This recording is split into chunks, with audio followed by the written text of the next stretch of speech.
అనుదిన వాక్య ధ్యానము. ఈరోజు పాఠ్యభాగము మత్తయి సువార్త 6వ అధ్యాయము. మనుషులకు కనబడవలనని వారి ఎదుట మీ నీతి కార్యము చేయకుండా జాగ్రత్త పడుడి. లేని ఎడల పరలోకమందున మీ తండ్రి యొద్ద మీరు ఫలము పొందరు.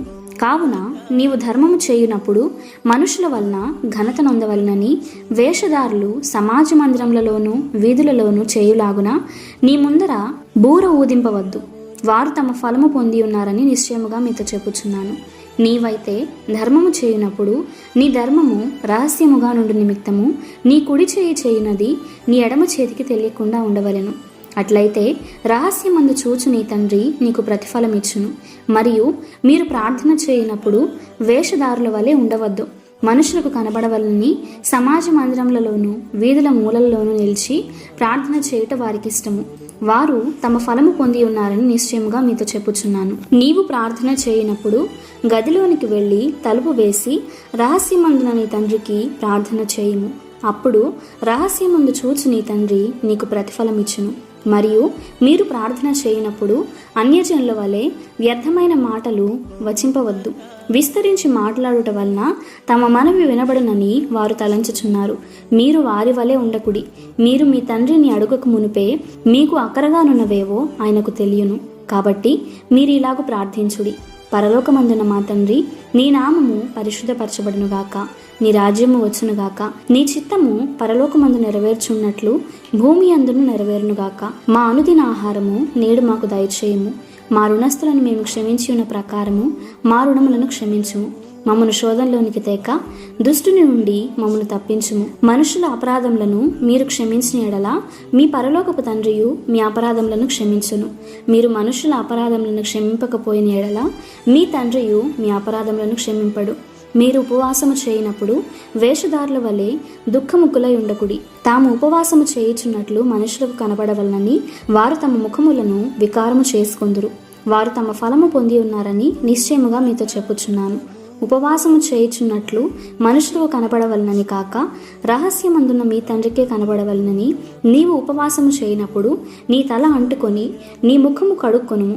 అప్పుడు రహస్యమందు చూచుచున్న నీ తండ్రి నీకు ప్రతిఫలమిచ్చును. భూమి మీద మీ కొరకు ధనమును కూర్చుకొనవద్దు. ఇక్కడ చిమ్మెటయు తుప్పును తినివేయును, దొంగలు కన్నము వేసి దొంగిలెదరు. పరలోకమందు మీ కొరకు ధనము కూర్చుకొనుడి. అచ్చట చిమ్మట అయినను తుప్పైనను దాన్ని తీసివేయదు. దొంగలు కన్నము వేసి దొంగిలరు. మీ ధనం ఎక్కడ ఉండునో అక్కడనే నీ హృదయం ఉండును. దేహం నాకు దీపము కన్నే గనుక నీ కన్ను తేటగా ఉండిన ఎడల నీ దేహమంతయు వెలుగుమయమై ఉండును. నీ కన్ను చెడినదైతే నీ దేహమంతయు చీకటిమయమై ఉండును. నీలోనున్న వెలుగు చీకటి అయి ఉండిన ఎడల ఆ చీకటి ఎంతో గొప్పది.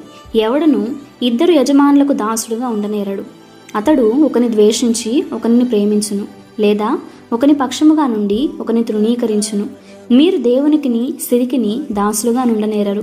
అందువలన నేను మీతో చెప్పునదేమనగా, ఏమి తిందుమో ఏమి త్రాగుదుమో అని మీ ప్రాణములను గూర్చి అయినను, ఏమి ధరించుకొందుమో అని మీ దేహములను గూర్చి అయినను చింతింపకుడి. ఆహారము కంటే ప్రాణమును, వస్త్రము కంటే దాహమును గొప్పవి కావా? పక్షులను చూడుడి, అవి విత్తవు, కోయవు, కోట్లలో కూర్చుకొనవు, అయినను మీ పరలోకపు తండ్రి వాటిని పోషించుచున్నాడు. మీరు వాటికంటే బహుశ్రేష్ఠులు కారా? మీలోనెవడు చింతించుట వలన తన ఎత్తు మూరుడు ఎక్కువ చేసుకొనగలడు? వస్త్రములను గూర్చి మీరు చింతింపనేలా? అడవి పువ్వులు ఎలాగు ఎదుగుచున్నవో ఆలోచించుడి. అవి కష్టపడవు, వడకవు, అయినను తమ సమస్త వైభవంతో కూడిన సొలొమోను సైతము వీటిలో నొకదాని వలనైనను అలంకరింపబడలేదు. నేడుండి రేపు పొయ్యలో వేయబడు అడవి గడ్డిని దేవుడు ఇలాగూ అలంకరించినడలా అల్ప విశ్వాసులారా, మీకు మరి నిశ్చయముగా వస్త్రములు ధరింపచేయును గదా. కాబట్టి ఏమి తిందుమో ఏమి త్రాగుదుమో ఏమి ధరించుకుందుమో అని చింతింపకుడి. అన్యజనులు వీటన్నిటి విషయమై విచారింతురు. ఇవన్నీ మీకు కావాలనని మీ పరలోకపు తండ్రికి తెలియను. కాబట్టి మీరు ఆయన రాజ్యమును నీతిని మొదట వెదుకుడి, అప్పుడు అవన్నీ మీకు అనుగ్రహింపబడును. రేపటిని గూర్చి చింతింపకుడి. రేపటి దినము దాని సంగతులను గూర్చి చింతించును.